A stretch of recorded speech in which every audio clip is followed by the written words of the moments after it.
অমরনাথ গুহা একটি হিন্দু তীর্থক্ষেত্র যা ভারতের জম্মু ও কাশ্মীরে অবস্থিত। এটি একটি শৈব তীর্থ।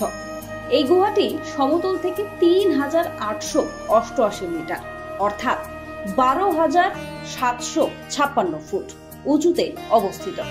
এই তীর্থক্ষেত্রটি হিন্দুদের জন্য খুব গুরুত্বপূর্ণ এবং অন্যতম পবিত্র স্থান বলেও জানা যায়।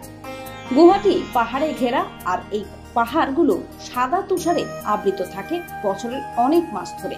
এমনকি এই গুহার প্রবেশ পথ বরফ দিয়ে ঢাকা থাকে। গ্রীষ্মকালে খুব অল্প সময়ের জন্য এই দ্বার প্রবেশের উপযোগী হয়।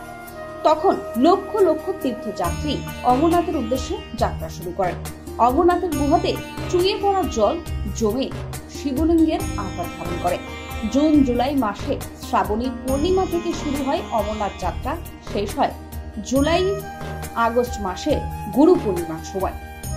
জাতি ধর্ম নির্বিশেষে লক্ষ লক্ষ মানুষ এই অমরনাথ যাত্রায় যোগদান করেন। সেই মতো এই বছরও ২৯শে জুন থেকে শুরু হয়েছিল অমরনাথ যাত্রা। তবে এই যাত্রা স্থগিত করে দেওয়া হলো প্রশাসনের তরফে। ভারী বৃষ্টির জন্য আপাতত স্থগিত করা হয়েছে অমরনাথ যাত্রা। কয়েক জায়গায় ধস নামায় রাস্তা বসে যায়। তার আগে বৃহস্পতিবার জম্মু থেকে ৫,৬০০ পুণ্যার্থী বালতাল এবং পহেলগাঁও বেস ক্যাম্পের উদ্দেশ্যে রওনা দেন। যদিও দুর্যোগ শুরু হতেই তাদের মাঝপথেই থামিয়ে দেওয়া হয়েছে। সুরক্ষার কথা মাথায় রেখে প্রশাসনের তরফে জানানো হয়, আবহাওয়ার উন্নতি না হওয়া পর্যন্ত অমরনাথ যাত্রার অনুমতি মিলবে না।